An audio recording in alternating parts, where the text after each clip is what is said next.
Hello and welcome back to the Sideboard here at the Regional Championship at SCG-Con Washington, D.C. I am Nick Miller alongside Mason Clark, professional Magic player, caster, all of the things. Game designer, yes. Content creator, and you are here playing the Enigmatic Incarnation deck. And take us through this deck in Pioneer, because this has been a known quantity for a while. It's been on the outside, but it's really got a supercharge out of the last 2 or 3 sets. Yeah, I got a lot of big upgrades. So you probably know this deck, if you haven't played much Pioneer recently, as a Fires of Invention deck. And what's happened in Pioneer is High Noon has become one of the big parts of the format. So much of the format is tempo and action based. So having this card and removing Fires from your deck makes your deck leaner, better against all of those decks, and it's something you can jump with your Enigmatic Incarnations into your strong package of tutorable targets. Combine that with the Overlords, which are just some of the best cards from Duskmourn. I mean, these are what the Titans would be in Standard if they designed them today. No fail rate, incredibly powerful. They take over games immediately, and you play them for cheap, jump with your Enigmatic Incarnation, get your high power end cards, close the door incredibly quickly. Yeah, and these cards, like you said, not like the Titans. They don't rot in your hand if you're missing on land drops. In fact, Haunt Lord gets you an extra land so you can keep playing the game. Yeah, Overlord of the Hauntwoods has this unique ability where it makes a land token that's everywhere. So it has all 5 land types, which matters a lot for late line binding, and the fact that you're a 5-color deck. It really helps make your draws that can sometimes be a little clunky and a little hard come together in a real way. Now talk about the mana base, because you have done something different with this deck. You know, I think in this tournament we're still going to see a bunch of these decks running Fires of Invention. Yeah. But you have went a different direction with the black in the deck and the mana base as well. Yeah, so someone I actually coach who plays this deck all the time was like, hey, Thought Distortion and Nowhere to Run are great in the deck. And I was talking to one of my friends, and I heard from like good players like Paul Green that like they were trying out similar stuff. And that really got me interested. And the black has helped so many of your bad matchups and just let you have the early interaction you need for decks like Rakdos Valiant, while having strong haymakers in the sideboard like Thought Distortion for blue-white control, which is your worst matchup typically. And so doing that, you know, it involved changing the deck a lot. It's much more of an absent deck now. My girlfriend Niall really worked a lot on the mana base, ran all the numbers with the Frank Karsten, and we came out with just these strong black cards. And it lets you also have some unique tutor targets, you know? We get to play Zur Eternal Schemer, Glissa Sunslayer, these cards that are good in various matchups and also mirror breakers. And take us through how, you know, you came to all of the picks, you know, why you wanted some of these cards over the other ones. You know, specifically when I read the text on Zur, obviously all of that matters. Yeah, Zur is nice, turning your enchantments into creatures, and then Zur makes enchantment creatures get lifelink, death touch, hexproof.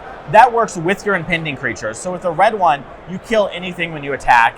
That's obviously a very strong turn 4 play. You kind of have the, what I call the Exodia draw of Hauntwood into Zur on turn 4, attack, make a token, it's a 5/5.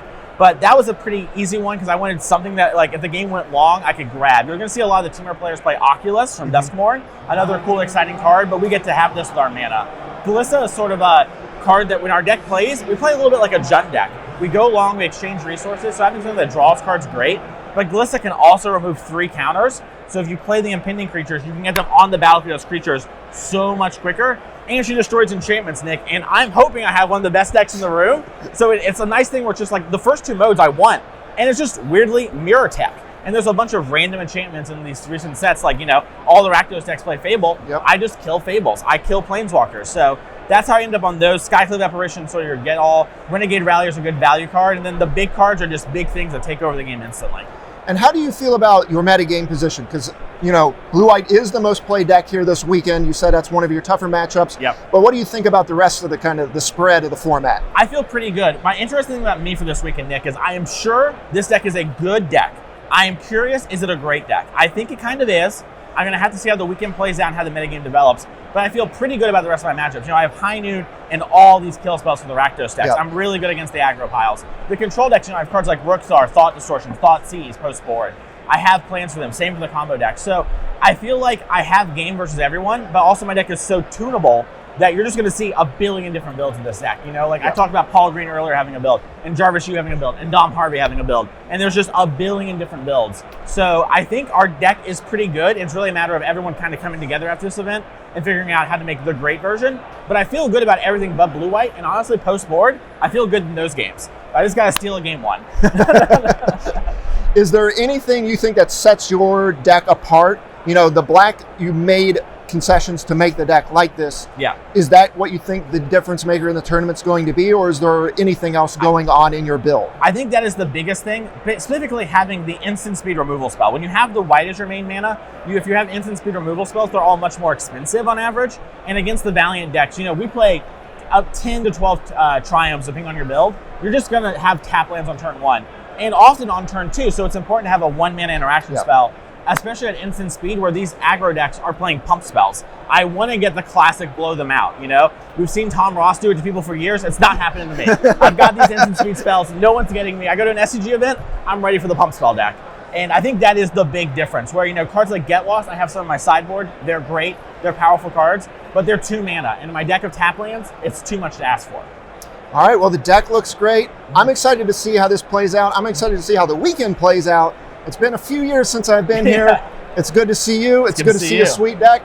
Stay tuned to Star City Games all weekend long for the action here in Washington, D.C.